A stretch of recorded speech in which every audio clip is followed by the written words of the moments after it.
नमस्कार, स्वागत है आपका। आप देख रहे हैं इंडिया टीवी। आपके साथ मैं हूं प्राची पाराशर। नमस्कार, मैं हूं अमित कुमार पालित। हम हाजिर हैं फिर धुआंधार खबरों का ताजा तरीन बुलेटिन लेकर। अगले 1 घंटे तक खबर जहां होगी जैसे होगी आपको मिलेगी अभी अभी। दिल्ली, मुंबई, लखनऊ, पटना, चाहे हो कोई शहर, हर बड़ी खबर नॉनस्टॉप पहुंचेगी आप तक। आज खबरों में बात करेंगे कि कैसे पहले ही बारिश में दरिया बन गया है गुरुग्राम, कैसे धंस गया गुरुग्राम जयपुर हाईवे, और सूरत से कुल्लू तक बादल कैसे मचा रहे हैं कहर।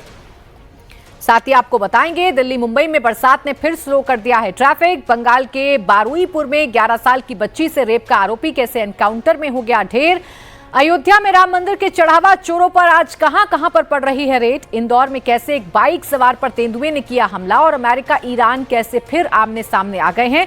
ईरान के 80 ठिकानों पर हुई है एयर स्ट्राइक।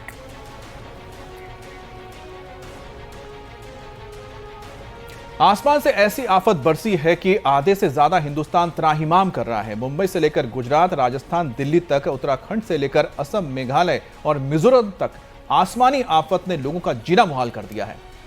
आपको एक एक तस्वीर दिखाएंगे, उससे पहले इस वक्त की बड़ी खबर बता देते हैं। देश के 18 राज्यों में भारी बारिश का अलर्ट जारी किया गया है। दिल्ली एनसीआर के कई इलाकों में कल रात से ही बारिश हो रही है, तो गुरुग्राम भी हर साल की तरह इस साल भी पहली बारिश के आगे सरेंडर कर चुका है। मुंबई में 12 घंटे की राहत के बाद फिर से तेज बारिश शुरू हो गई है। राजस्थान के भी कई जिलों में तेज बारिश हो रही है। यूपी और बिहार में भी अलर्ट जारी किया गया है। नॉर्थ ईस्ट के भी कई राज्यों में भारी बारिश की आशंका जताई जा रही है। मॉनसून ने ऐसा कहर बरपाया कि पहाड़ से लेकर मैदान तक आसमानी आफत से जनजीवन अस्त व्यस्त हो चुका है। शहर का नाम बदलता है मगर सूरत हाल जस के तस नजर आती है। कहीं सड़कों पर पानी है तो कहीं दुकानों और घरों में पानी घुस गया है। केरल के वायनाड में तो पहाड़ ही टूट पड़ा।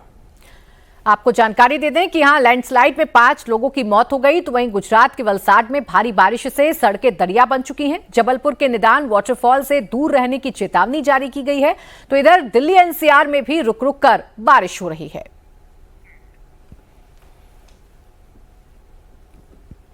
मौसम विभाग ने देश के 18 राज्यों में अलर्ट जारी किया है। चाहे महाराष्ट्र हो या गुजरात, हर तरफ तेज बारिश ने त्राहिमाम मचा रखा है। हरियाणा से लेकर राजस्थान तक कई इलाके जलमग्न हो गए हैं। बारिश रुकने के आसार नहीं है, तो उत्तर प्रदेश और उत्तराखंड में भी तेज बारिश की आशंका जताई गई है। अब मध्य प्रदेश के भी कई जिलों में बारिश तेज हो रही है। छत्तीसगढ़ से लेकर बिहार और झारखंड तक मानसून भयंकर आफत लेकर आया है। उधर नॉर्थ ईस्ट में भी बारिश ने मुसीबत खड़ी कर दी है। यहाँ दोहरी मार पड़ रही है। पहाड़ी राज्य होने के चलते यहाँ लैंडस्लाइड ने जान को आफत में डाल दिया है। सिक्किम, असम, मेघालय, अरुणाचल, नागालैंड, मिजोरम, मणिपुर और त्रिपुरा में भी अलर्ट रहने के लिए कहा गया है।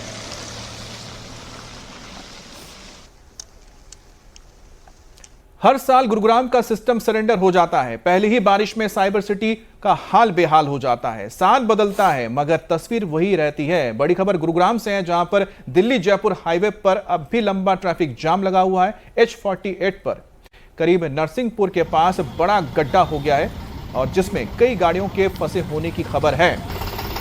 इतना ही नहीं, वीवीआईपी रोड पर भी पानी भर गया है। इधर हालात बिगड़ता देख गुरुग्राम में वर्क फ्रॉम होम का ऐलान किया गया है। NH48 जो दिल्ली को जयपुर से जोड़ता है और ये काफी बिजी रहता है। लोकल ट्रैवलर्स भी इसी से होकर अपने काम पर जाते हैं। कम्यूटर्स जो हैं वो यहाँ से रोज दफ्तर जाते हैं, लेकिन बारिश तेज होने और व्यवस्था लचर होने के कारण गुरुग्राम में लोगों को खासी परेशानियों का सामना करना पड़ रहा है।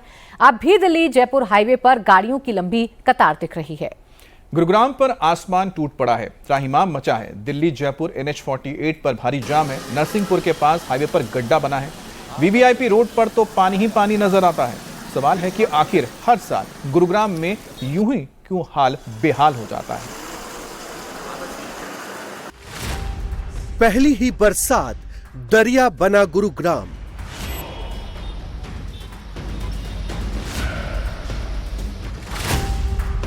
सिस्टम में लूप होल, बूंदों से एक्सपोज।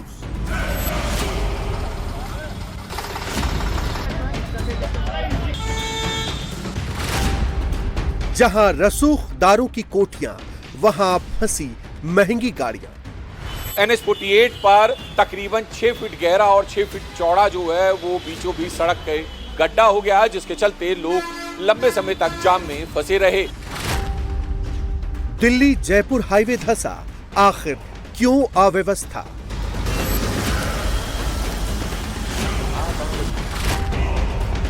गुरुग्राम बना टापू, सिचुएशन क्यों बेकाबू? मंगलवार को शाम में महज 1 घंटे के करीब दिल्ली एनसीआर में बारिश हुई और गुरुग्राम हमेशा की तरह फिर पानी में डूब गया। NH-48 पर तकरीबन 6 फीट गहरा और 6 फीट चौड़ा जो है वो बीचों बीच सड़क के गड्ढा हो गया, जिसके चलते लोग लंबे समय तक जाम में फंसे रहे। और अब हालांकि उस गड्ढे को भर दिया गया है, लेकिन उस गड्ढे को जो है बैरिकेड किया गया है, जिसके चलते अभी भी जो है आप देख सकते हैं NH-48 पर लंबा जाम लगा हुआ है। आप तस्वीरें देखें, ये दिल्ली से जयपुर की तरफ जाने वाली हाईवे है जिस पर लंबा जाम लगा हुआ है। हालांकि तकरीबन जो जाम की दूरी है वो 1 किलोमीटर के करीब की है, जिसकी वजह से जो है गाड़ियों की रफ्तार धीमी हो गई है। और दूसरी तरफ भी अगर हम आपको सड़क दिखाएंगे तो वहां पर भी आपको आसानी से देखने को मिलेगा कि किस तरीके से लोग जो हैं कड़ी मशक्कत करते हुए सुबह सुबह जाम में फंसकर अपने अपने घरों से निकले हैं और जाम में फंसे हुए हैं। गुरुग्राम की सड़कें और इलाके जो हैं वो जलमग्न हो जाते हैं, लेकिन अथॉरिटी जो हैं, जो लोकल अथॉरिटी हैं, चाहे वो निगम हो या फिर जिला प्रशासन हो, वो उनकी कार्यशैली पर एक बारिश जो है कई तरह के सवाल खड़े कर देती हैं। तो तस्वीरें NH-48 की हैं और दूसरी तरफ भी जो है कुछ कमोबेश यही हाल है। हालांकि जो गड्ढा भरा है उसे अभी सूखने में समय लगेगा क्योंकि बारिश का मौसम है, और ऐसे में सड़क के बीचों बीच जो गड्ढा हुआ उसके चलते लोगों को कड़ी मशक्कत करते हुए जाम से निकलकर अपने अपने दफ्तरों की तरफ पहुंचना पड़ रहा है। अब गुरुग्राम में आखिर ऐसा हर साल क्यों होता है? ये आईटी सिटी है, देश की राजधानी के बिल्कुल बगल में है, एनसीआर का पार्ट भी है, बेहद अहम रूट भी है, लेकिन यहाँ की सड़कों पर पानी हर साल अपना कब्जा जमा लेता है। एक और बड़ी खबर गुरुग्राम से है। गुरुग्राम के सोहना रोड पर भी घुटनों तक पानी भर गया है। मुंबई को जोड़ने वाली सोहना रोड पर गाड़ियों की लंबी लंबी कतारें लगी हैं। जल जमाव के चलते ट्रैफिक स्लो हो गया है। पानी में डूबकर ही गाड़ियों को इस इलाके से गुजरना पड़ा है। हमारे सहयोगी कुमार सोनू ने यहां जाकर एक रिपोर्ट भेजी है। आप देखिए ताजा हालात क्या हैं।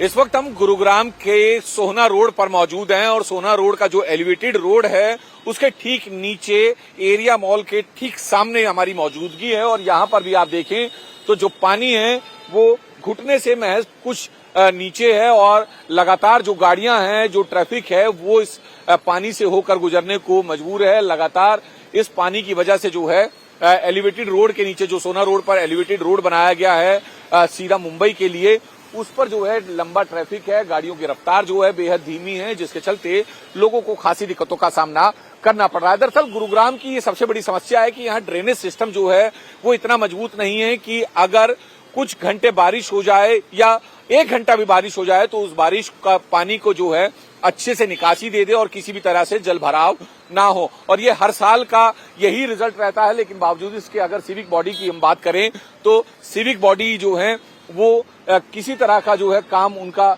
नहीं दिखता। जब भी बारिश होती है तो उससे पहले जो है बड़े बड़े दावे किए जाते हैं, लेकिन जैसे ही बारिश होती है तो पोल जो है सिविक बॉडी की खुल जाती है। तो तस्वीरें आप देख रहे हैं कि जो ट्रैफिक की रफ्तार है वो बेहद धीमी है क्योंकि पूरी सड़क जो है वो जलमग्न हो चुकी है। आप मेरे ही पैरों की तरफ अगर नजर डालेंगे तो आपको अंदाजा हो जाएगा कि तकरीबन कितना पानी जो है यहाँ पर सड़क पर भरा हुआ है, जिसके चलते जो राहगीर हैं वो अच्छे खासे जो है परेशान हो रहे हैं। तो तस्वीरें आप देख रहे हैं, सिंगल लेन में जो है ट्रैफिक चल रहा है ताकि किसी भी तरीके से जो है गाड़ी पानी में ना फंसे। खासतौर पर ऐसे जल भराव के दौरान जो है सीवर के ढक्कन या फिर जो गटर है उनके ओपन रहने का डर बना रहता है। और तस्वीरें देखें तो यहाँ से गाड़ियां जो है धीरे धीरे निकल रही हैं, लेकिन लोग जो हैं अच्छे खासे परेशान भी हो रहे हैं। कुछ कमोबेश स्थिति जो है वो सड़क के दूसरी तरफ की भी है, वहां पर भी जो है इसी तरह का हाल है, जिसकी वजह से वहां पर भी दूसरी तरफ भी लंबा जाम लगा हुआ है।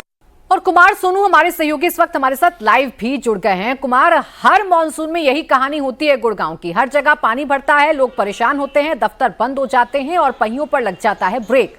इस बार के क्या हालात हैं? क्या कोई सबक हर बार के मौसम से नहीं लेता है प्रशासन? देखिए, दावे हर साल वही होते हैं और स्थिति दावों के बाद भी हर साल वही होती है। इस वक्त मैं गुरुग्राम से मुंबई जाने वाला जो एक्सप्रेसवे है, यह आप ठीक मेरे ऊपर आपको दिखाई देगा।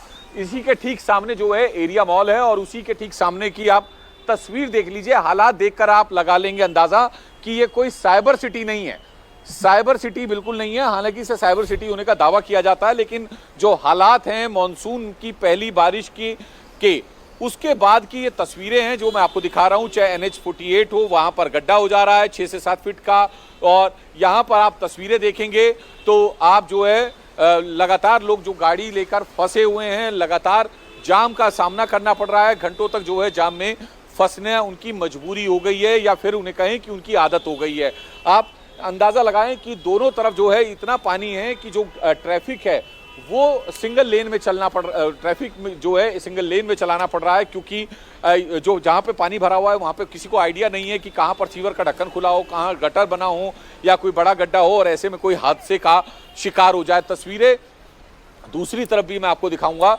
तो ये देखिए, ये एक लड़की है जो अपने ऑफिस जा रही हैं, और स्थिति ये है कि अपना टू व्हीलर इन्होंने साइड में खड़ा कर दिया और यहां से वो पैदल पैदल निकल रही हैं। गाड़ियों की स्थिति आप देखेंगे, सिंगल लेन में ट्रैफिक चल रहा है, जबकि काफी लंबा और चौड़ा जो है रोड है यहाँ पर, बावजूद इसके सिंगल लेन में चल रहा है। मेरे घुटनों तक जो है पानी है यहाँ पर। अगर मैं थोड़ा सा और आगे जाऊंगा तो अंदाजा लग जाएगा आपको कि घुटनों से भी ऊपर जो है पानी आ रहा है। लेकिन सवाल यह है कि चाहे वो गुरुग्राम कॉरपोरेशन हो, जिला प्रशासन हो, तमाम लोग, तमाम डिपार्टमेंट, तमाम विभाग जो हैं बड़े बड़े दावे करते हैं कि इस बार मानसून से पहले तैयारी पूरी कर ली गई है, डीशिल्टिंग कर दी गई है नालों की, साथ ही साथ जो निकासी है या फिर सीवर है वो साफ कर दिए गए हैं, ताकि किसी भी तरह से पानी का जो है जलभराव सड़कों पर ना हो। ये तो कोरे दावे हैं ना सोनू, हर साल यही दावे किए जाते हैं, इस बार भी यही दावा किया गया है, लेकिन इन दावों पर पहली बारिश ही पानी फेर देती है। शुक्रिया आपका सोनू तमाम जानकारी के लिए।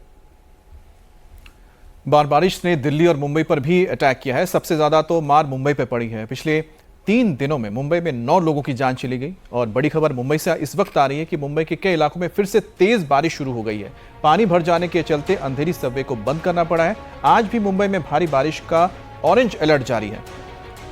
महाराष्ट्र के पालघर में पिछले 24 घंटे में 3 लोगों की मौत हो चुकी है। नासिक में आज भी बादल फटने को लेकर अलर्ट जारी है।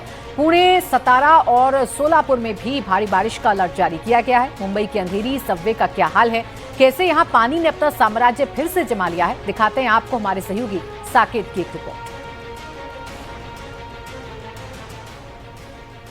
लगभग 12 घंटे की राहत देने के बाद एक बार फिर से मुंबई में बारिश ने अपना जोर पकड़ लिया है। फिलहाल इस वक्त हम मुंबई के अंधेरी सबवे पर मौजूद हैं और पिछले 1 घंटे से हो रही तेज बारिश के बाद इस वक्त आप देखिए कि अंधेरी सबवे एक बार फिर से जलमग्न हो गया है। एक बार फिर से इसे आम नागरिकों के लिए बंद कर दिया गया है और पिछले 1 घंटे से हो रही तेज बारिश की वजह से कई जगहों पर अब धीरे धीरे पानी भरना शुरू हो गया है। अगर ऐसी ही बारिश होती रही तो ऐसा अंदाज़ा लगाया जा रहा है कि पिछले 48 घंटों से जिस तरीके की स्थिति थी, पिछले 6 दिनों में जिस तरीके के हालात मुंबई के लोगों ने देखे, एक बार फिर से उसी तरीके की तस्वीरें निकलकर सामने आएगी। हालांकि पिछले 48 घंटों में बारिश का वेग कम होने की वजह से थोड़ी राहत ज़रूर मिली थी, लेकिन मौसम विभाग ने एक बार फिर से ये प्रेडिक्ट किया है कि कई जगहों पर सुबह 10 बजे से लेकर रात के 9 बजे तक 125 mm से ज़्यादा की बरसात होने की संभावना है। ऐसे में अगर बारिश तेज़ होती है तो न केवल रेलवे ट्रैक भरेंगे, वसई विरार के हिस्से भरेंगे,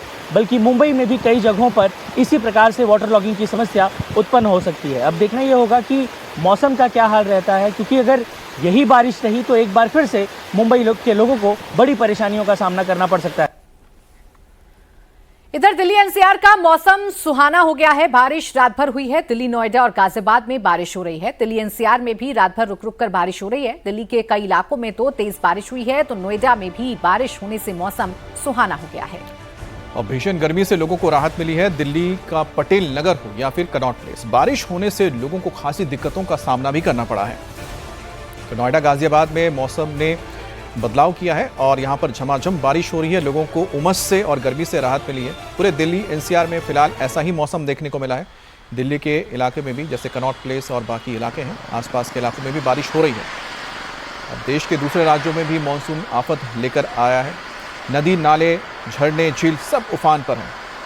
और कुछ ऐसा ही हाल जबलपुर के निदान वाटरफॉल का भी है। इस वक्त की बड़ी खबर हम आपको दिखा रहे हैं। जबलपुर के निदान वाटरफॉल का रौद्र रूप सामने आ गया है। प्रशासन ने वाटरफॉल से दूर रहने का अलर्ट जारी कर दिया है। इसका जलस्तर बढ़ गया है। पानी की तेज धारा पहाड़ों से नीचे आ रही है, जो खतरे को दावत देती है। चेतावनी जारी की गई है, लेकिन लोगों को इसकी परवाह नहीं। लोग जलप्रपात के नजदीक जाकर सेल्फी ले रहे हैं। ऐसे में जरा सी लापरवाही जान को आफत में डाल सकती है। ये तस्वीर आप देख रहे हैं जबलपुर के निदान वाटरफॉल है, जहां पर तेज बारिश के पास अचानक ही इस वाटरफॉल में, झरने में तेज पानी का बहाव आ गया। और ये देखिए कि दो तस्वीर आपको नजर आएगी, एक आपको ये नजर आ रही है जहां पर पानी कम है, लेकिन एक और तस्वीर आपको दिखाएंगे जहां पर मटमैला पानी आपको तेजी से ऊपर से नीचे आता हुआ दिखाई देगा। ये देखिए, ये वो तस्वीर है, जिसके बाद मौके पर मौजूद लोगों को यहाँ से हटा लिया गया है और बताया गया है कि लोग झरने के पास ना जाए, क्योंकि बहुत तेज पानी इस वक्त ऊपर से आने लगा है। और बारिश की वजह से इस इलाके में जो जल का फ्लो है, यानी पानी का जो फ्लो है, वो बढ़ गया है। और देखिए कितने ऊंचाई से तेज जब पानी नीचे आता है तो उसके सामने कुछ भी होता है उसको बहा कर ले जाता है। दो तस्वीरें, ये देखिए वाटरफॉल, जिस वक्त यहाँ पर सामान्य रूप से पानी आ रहा है, और ठीक इसके बाद आप देखिएगा कि मटमैला पानी तेजी से ऊपर नीचे आता है। ये देखिए, ये झरना। तो यही वजह है कि निदान वाटरफॉल में अब लोगों को सतर्क रहने के लिए कहा गया है। कुछ ऐसा ही हाल राजस्थान में भी है, जहां कई जिले जलमग्न हो गए हैं। पहाड़ से लेकर मैदान तक बारिश ने लोगों का जीना दूभर कर दिया है। आपको धौलपुर की तस्वीर दिखा रहे हैं इस वक्त। सड़कों में, गलियों में पानी ही पानी है। ट्रैफिक स्लो हो गया है, जिसके चलते लोगों को रोजमर्रा के काम निपटाने में काफी दिक्कत हो रही है। मौसम ने ऐसा अटैक किया कि पानी ही पानी हर तरफ भर गया है। सड़कों पर पानी आ चुका है, गलियों में पानी आ चुका है और लोग इसी पानी से दो चार होकर अपनी मंजिल तक पहुंच रहे हैं। आलम यह है कि कई जगहों पर ट्रैफिक जाम की स्थिति हो रही है, ट्रैफिक स्लो हो गया है। धौलपुर की तस्वीर है, जहां गली हो या सड़क, हर जगह सिर्फ और सिर्फ पानी ही पानी है।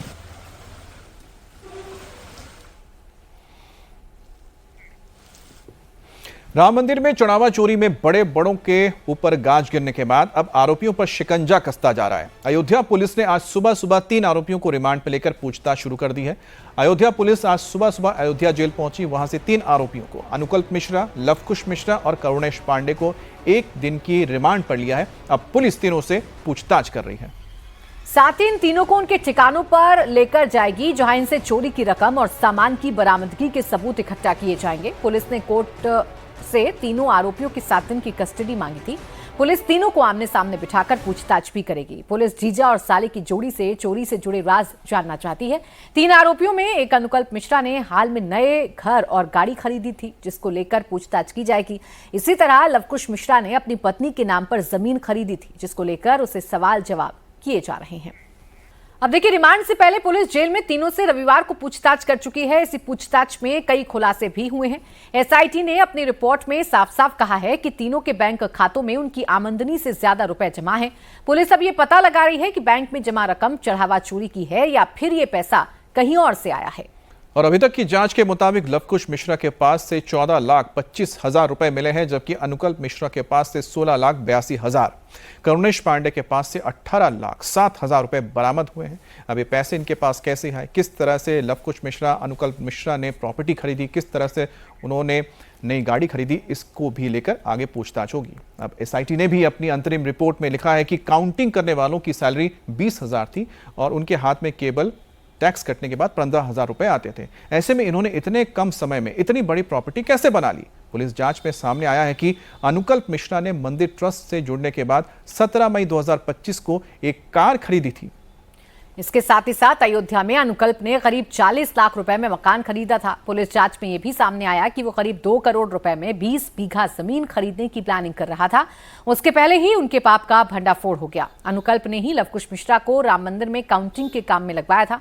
उससे पहले लवकुश मैकेनिक का काम करता था। अयोध्या के शहादतगंज इलाके में लवकुश का एक आलीशान 3 मंजिला मकान बन रहा है, जिसमें करीब 1.5 करोड़ की लागत आई है। लवकुश ने अक्टूबर 2025 में अयोध्या शहर से सटे बनीपुर गांव में करीब 25 लाख की जमीन अपनी पत्नी सुप्रिया मिश्रा के नाम पर खरीदी थी। इसके कागजात पुलिस ने जब्त कर लिए हैं। अब पुलिस आज उन सारी प्रॉपर्टीज के बारे में इनसे पूछताछ कर रही है। अयोध्या राम मंदिर में चढ़ावा चोरी के बाद एक्शन में आए ट्रस्ट ने काउंटिंग सेंटर में कई बड़े बदलाव कर दिए हैं। राम मंदिर में चढ़ावे की काउंटिंग में अब एसओपी का पूरी तरह से पालन हो रहा है। चढ़ावे की गिनती के लिए रखे गए सभी पुराने लोगों को हटाकर 40 नए लोग लगाए गए हैं, जिसकी काउंटिंग सेंटर में घुसने से पहले कड़ी तलाशी ली जाती है। मोबाइल या खाने का सामान काउंटिंग सेंटर में बैन कर दिया गया है।